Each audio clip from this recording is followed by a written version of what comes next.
11তম college নিবন্ধন 2014। দেখুন 44 নম্বর যে প্রশ্নটি হচ্ছে I look forward dash you. এখানে 4টি অপশন দেওয়া আছে, তাহলে কি করতে হবে? তো এটি হচ্ছে রাইট ফর্ম ভার্বের একটি প্রশ্ন। I look forward dash you.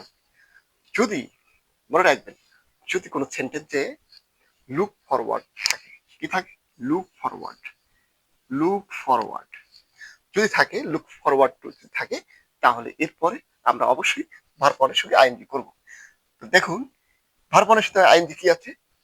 এই টু হিয়ারিং ফর্ম, এইটা হবে টু, লুক ফরওয়ার্ড টু। তো রাইট ফর্ম অফ ভার্বের রুলস এটি হচ্ছে, দেখুন, যদি এই লুক ফরওয়ার্ড টু ছাড়াও আরো অনেক কিছু থাকবে, যেমন থাকতে পারে, যেমন লুক ফরওয়ার্ড টু, তারপর হচ্ছে উইথ এ ভিউ টু, তারপর হচ্ছে গেট ইউজ টু, তারপর হচ্ছে ক্যান নট হেল্প। তাহলে এই কয়টি যদি থাকে, তাহলে আমরা কি করব? ভার্ব ওয়ানের সঙ্গে আইএনজি করব। তাহলে দেখেন, লুক ফরওয়ার্ড টু, আবার বলছি, উইথ এ ভিউ টু, তারপর গেট ইউজ টু, অথবা ক্যান নট হেল্প, অর্থাৎ এই 4টি।